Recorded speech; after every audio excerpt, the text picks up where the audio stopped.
What up, Long Beach? Welcome back to GazetteSports.com. It's Mike. And Tyler. Alexis Moore and the rest of the Poly crew at Modern Day for the Nike Extravaganza, taking on that man, a bad man, Shabazz Muhammad. He leads Bishop Gorman out of Las Vegas, Nevada, a very good squad, best one Poly's seen in a long time. Alex Carmen getting things started off right for Poly, but you know what? That was not the story of the first half. It was all about defense. 5-second call right here, sent it the other way. But Muhammad cannot be stopped. You can only hope to contain him, and they couldn't contain him on the glass to start with. Carmen, you see there the shooting woes for Poly. They really struggled offensively in the first half. Kept themselves in it with free throws as they were up by 3 after the first frame. And the defense looked like it got their call, went the other way. And for Chris Camper right here, the only 3 for Poly in the first half, they were 1 of 11 from beyond the arc. That's tough. Muhammad there, just too tough to defend. But right here you see quick hands for Alexis Moore getting some easy buckets. And that's what Poly needed, because they were 4 for 26 in the first half, somehow only down by 1 point at halftime thanks to that stellar defense. And then things seemed a little bit better offensively coming out. Alexis Moore gets the easy bucket, and then Rashawn Prince with the sweep behind the back. Camper will finish it eventually, hangs on the rim for a little bit. Things started to look up for the Rabbits, but Muhammad said, you know what, I can still ball. He finished with a game-high 31 points.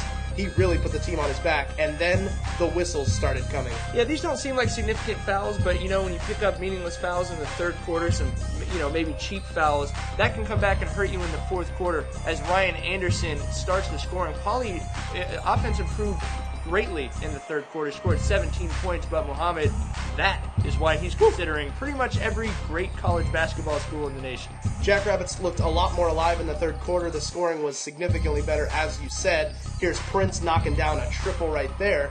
Jackrabbits really still had to feel good. They had been called for a lot of fouls, but their offense was much improved. That's beautiful. Jackrabbits up 5 after the third. And with the way their defense has played this year, that has usually been good enough. But the defense today was a little bit too physical for the refs. That's a foul right there. And they were in the bonus coming in. That's a double bonus. You're giving up free throws here and there. Bishop Gorman goes on a 15-2 run to start the fourth quarter and got just 2 field goals in that stretch. They were 18 for 19 from the line in the fourth quarter. Obviously, Poly not helping themselves with the cheap turnovers as well. But really, Bishop Gorman gets into this game at the line. That's really where their bread was buttered in that fourth quarter. Obviously, turning the ball over, giving away breakaways, sometimes you have to foul. And these turnovers were really costly. The shots were actually falling for the Jackrabbits, but they couldn't get enough of them up. And then right here, you just have to hack them a little bit. But they certainly got their lion's share of free throws, and their scoring was done at the stripe. And so many free throws, so many fouls given out beyond the three-point arc, as you see there. Jackrabbits fighting valiantly on the offensive end, especially senior leadership here from Alexis Moore. Look at how he gets everyone fired up as he pulls the team back within 2. He's all the way turned up right here, Mike. He wants to lead his team back into it. There's seniors on this team. They're not just going to go away. But you know what? It's a tall task when Muhammad playing the way he was. Fortunately, a few things went Poly's way to keep them close. Alex Carmen with a beautiful and one right here.